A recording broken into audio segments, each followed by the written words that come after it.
Hello everybody, welcome to Ageless Rock. This video is a continuation from the previous video of Kaymakli Underground City. I covered quite a bit on the circular stone, which I believe it is more than just a stone door as everyone is told. This underground city has several circular stones and plenty of metal grills. I'm sure this place is not made for hiding in the dark. It is too dangerous. That's why there are metal grills all over for you to walk. When we create something as a hiding place, we always think of women and children. We could not have possibly created this for whatever reason, knowing that kids will be around. To live here for an extended period of time, even taking care of lighting is a full-time job. These tunnels are useful to creatures that can climb up and down vertically, where hands and legs are meant for vertical movements, and going up and down is a normal thing, just like a monkey. In this chamber, there is a stone block. According to mainstream, this is an altar, and therefore this roomy chamber is a church.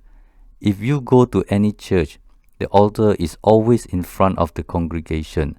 The pastor or priest will be in front performing the rituals, but this is in the middle. Besides, if Christians wanted an altar, it would have been made of wood because it is 1,000 times easier. With two arched chambers and a block of stone as altar, it was probably used as a church by Christians who were hiding, but that doesn't mean they carved it out. There are too many tunnels shorter than human. You have to bend to navigate around the tunnel system. In my opinion, it was not engineered for human. If I'm the engineer who came up with this design, I will be crucified. I am also curious as to how this narrow shaft can be made. It looks very much like a machine cut to me. This shaft is very narrow. You can barely get any room to squat down to carve downward. How do you carve any deeper if you cannot even bend down to touch your feet? And beside, the mysterious gear tracks already prove it was done with a machine we are not familiar with.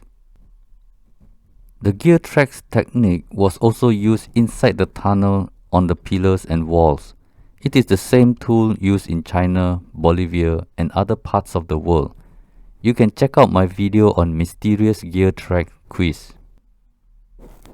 All the tunnels and chambers for tourists are well lit. However, I noticed most tourists still carry a torchlight. That's because light does not bend in the tunnel. If you wander off by 2 turns, it will be pitch dark. Only with a torchlight you can see what is in front after you make 2 turns. Otherwise, you will be like a blind person. Even with a torchlight, you can barely see the tunnel of a chamber. My point is that you will need to have hundreds of candles all the time in order to live a meaningful life in the tunnels, whether it is level 1 or level 8. I am not sure if mainstream is saying making wine while hiding from enemy is something that happened in the past. Making wine requires grapes. Grapes require farming. Farming requires living on the surface under the sun. If everyone is hiding, then who is farming? I am not sure if you can actually collect any liquid flowing from the hole. It looks to me grape juice will flow between the stone bucket. I think I would rather use a normal bucket with handle. If grapes were on the floor pressed by bare feet, there should be a layer of fructose on the bedrock.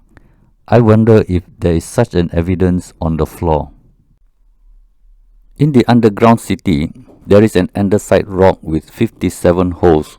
It is believed to have been used for cold copper processing. But to say that Anatolians made this for hammering copper is too superficial. I think hammering copper will produce loud, high-pitched sound. That's not a very smart thing to do while hiding from enemies. What about these stones with holes found around the world only in mysterious megalithic sites? The Native Americans used them to grind acorn. Incas used them to grind corn. We don't know what the British did. Do they look like something ancient people did with ancient chisels? I am pretty sure tourists have been told not to throw garbage inside the tunnels, but yet they still do.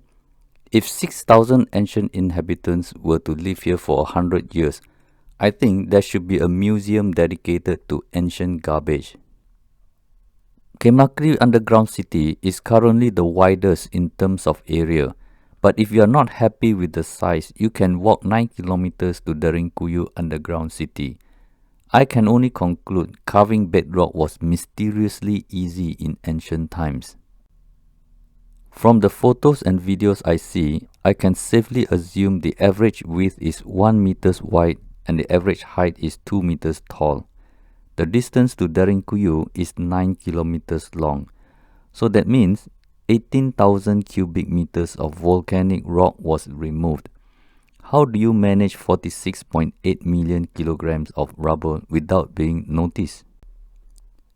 If constructions were to start at both ends and meet in the middle, it would have been an impossible task as they lack the necessary technology to meet halfway. If constructions were to start at one end, it would still be an extremely difficult task to meet at the other city. One of the cities should have 46,800 tons of rubble. There should be thousands of baskets used for carrying rubble.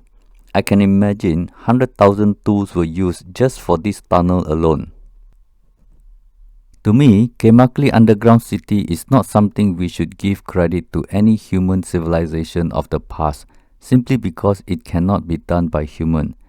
It did not have any characteristics of human architecture and it failed the test of purpose. The civilization responsible for this finds carving bedrock so easy. They also carve into hills and any bedrock they could find.